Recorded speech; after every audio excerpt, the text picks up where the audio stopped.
নমস্কার বন্ধুরা, cooking queen বেঙ্গলিতে আপনাদের সবাইকে স্বাগত জানাই। এই রথযাত্রা আর জন্মাষ্টমী উপলক্ষে আজকে আমি আপনাদের সাথে শেয়ার করছি শাহী মালপোয়ার রেসিপি, যা মুখে দিলেই গলে যাবে আর একবার খেলে বারবার খেতে ইচ্ছে করবে। আমার সমস্ত রেসিপিগুলোর মতোই আশা করি এই রেসিপিটাও আপনাদের ভালো লাগবে। প্রথমেই একটা বড় বোলের মধ্যে নিয়ে নেব 1 কাপ পরিমাণে ময়দা,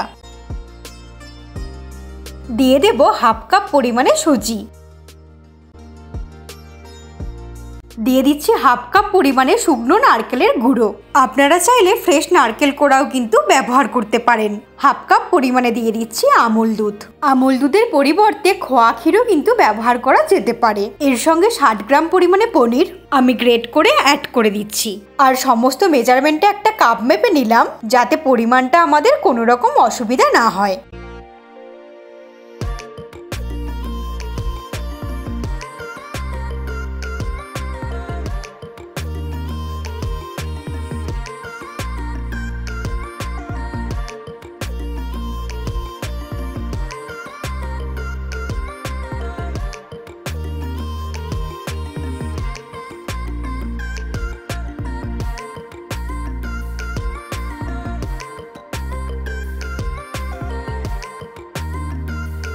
পনির অ্যাড করার পর 8 থেকে 10টা কাজু বাদাম টুকরো করে কেটে নিয়েছি, সেটাই অ্যাড করে দিলাম।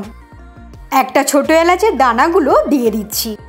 দিয়ে দিচ্ছি হাফ টিস্পুন মৌরি, এর সঙ্গে দিচ্ছি 1/4 টিস্পুন লবণ আর দিচ্ছি হাফ কাপ পরিমাণে চিনি। মিষ্টিটা কিন্তু নিজেদের স্বাদ মতো অ্যাড করতে হবে। এর সঙ্গে অ্যাড করে দিচ্ছি 1.5 কাপ পরিমাণে জল। জলের পরিবর্তে আপনারা চাইলে লিকুইড দুধও অ্যাড করতে পারেন। সমস্ত কিছু ভালো করে মিক্সড করে নিয়ে মালপোয়ার জন্য একটা ব্যাটার আমরা তৈরি করে নেব। ব্যাটারটা কিন্তু খুব বেশি পাতলা হবে না। ব্যাটারটা একটু ঘন হলে মালপোয়ার ধারগুলো একটু মুচমুচে হবে আর ভেতরটা হবে একদম নরম। বাড়িতে মেজারমেন্ট কাপ না থাকলে যে কোনো গ্লাস বা বাটি দিয়ে মেজারমেন্ট করা যেতে পারে। অর্থাৎ যেই বাটি, গ্লাস বা কাপ দিয়ে ময়দাটা আমরা মাপবো, সেই একই কাপ দিয়ে সমস্ত উপকরণগুলো মাপতে হবে।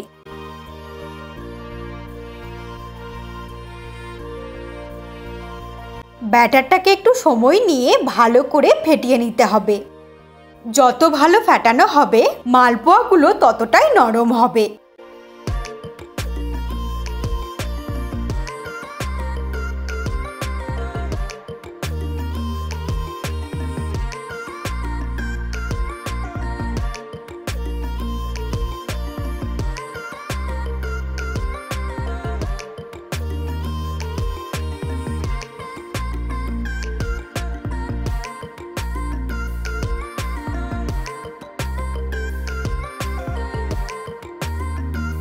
প্রায় 3 থেকে 4 মিনিট এইভাবে খুব ভালো করে ফেটিয়ে নিলাম। এখন 10 থেকে 15 মিনিটের জন্য ঢাকা দিয়ে এটাকে রেখে দেব।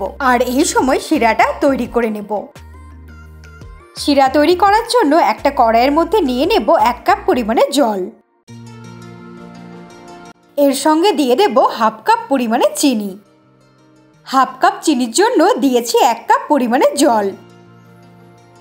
শিরাটার মধ্যে ফ্লেভারের জন্য দিয়ে দিচ্ছি 2টো এলাচ আর কালারের জন্য দিয়ে দিচ্ছি অল্প পরিমাণে কেশর। বাড়িতে কেশর অ্যাভেলেবেল না থাকলে অ্যাভয়েড করতে পারেন। এইবার ফ্লেমটাকে হাই করে দিয়ে ফোটাতে শুরু করব। হাই ফ্লেমে আমরা ততক্ষণ পর্যন্ত ফোটাবো যতক্ষণ না পর্যন্ত চিনিটা সম্পূর্ণ জলের মধ্যে গুলে যাচ্ছে।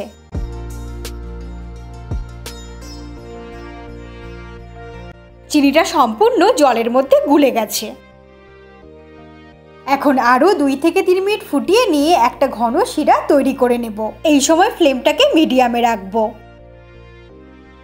এই কেশর দেওয়াতে শিরার টেস্ট আর ফ্লেভারটা খুব ভালো আসবে। 3 মিনিট হয়ে গেছে আর শিরাটাও একদম রেডি হয়ে গেছে। এইদিকে ব্যাটারটাও একদম সেট হয়ে গেছে। ব্যাটারটার মধ্যে সুজি আছে, তাই আর একটু ফুলে গেছে আর কিছুটা ঘনও হয়ে গেছে। সেই জন্যই আগে থেকে একটু বেশি পরিমাণে জল অ্যাড করেছিলাম, তাই কনসিস্টেন্সিটা ঠিক এইরকমই থাকবে। এরপর মালপোয়া ভাজার জন্য প্যানের মধ্যে কিছুটা পরিমাণে তেল নিয়ে নিলাম। তেলটা ভালো করে গরম হয়ে গেলে ফ্লেমটাকে মিডিয়ামে রেখে এর মধ্যে মালপোয়াটাকে ছেড়ে দেব। প্রথমে এক দিকটা হতে দেব আর মালপোয়ার ওপরে এইভাবে একটা স্পুনের সাহায্যে তেল দিয়ে দিচ্ছি, যাতে মালপোয়ার ওপর দিকটাও সুন্দরভাবে ভাজা হয়ে যায়। একদিকটা ভাজা হয়ে যাওয়ার পর উল্টে দিচ্ছি। গোল্ডেন ব্রাউন করে উল্টে পাল্টে মালপোয়াটাকে ভেজে নিলাম। এখন এটা তেল থেকে ছেঁকে তুলে নিয়েই গরম গরম চিনির শিরার মধ্যে ডুবিয়ে দেব। সমস্ত মালপোয়াগুলোকে একইভাবেই একটা একটা করে ভেজে নেব। একদিকটা হয়ে গেলে উল্টে দেব।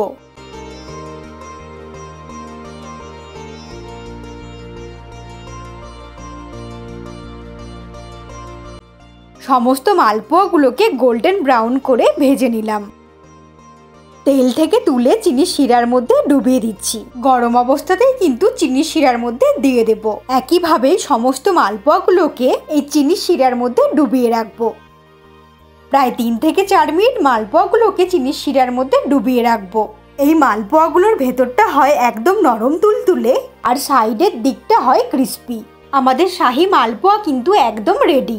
গার্নিশিং এর জন্য ছড়িয়ে দিচ্ছি কিছুটা পরিমাণে চিনির রস, কিছুটা পরিমাণে দিয়ে দিয়েছি নারকেলের গুঁড়ো, ওপর দিয়ে ছড়িয়ে দিচ্ছি কিছুটা পরিমাণে কাজু বাদাম কুচি আর অল্প পরিমাণে কেশর ছড়িয়ে দিয়েছি। এইভাবেই তৈরি করে ফেললাম রথযাত্রা আর জন্মাষ্টমী উপলক্ষে শাহী মালপোয়ার রেসিপি। এই মালপোয়া কিন্তু পুজো পার্বণ ছাড়াও বাড়িতে যে কোনো দিনে তৈরি করে সার্ভ করতে পারেন। আশা করি সবার প্রশংসা পাবেন। তাহলে আজকের রেসিপি আপনাদের কেমন লাগলো অবশ্যই কমেন্ট করে জানাবেন। আর এরকমই নতুন নতুন রেসিপি সবার আগে দেখার জন্য আমার চ্যানেলটা সাবস্ক্রাইব করে নিন।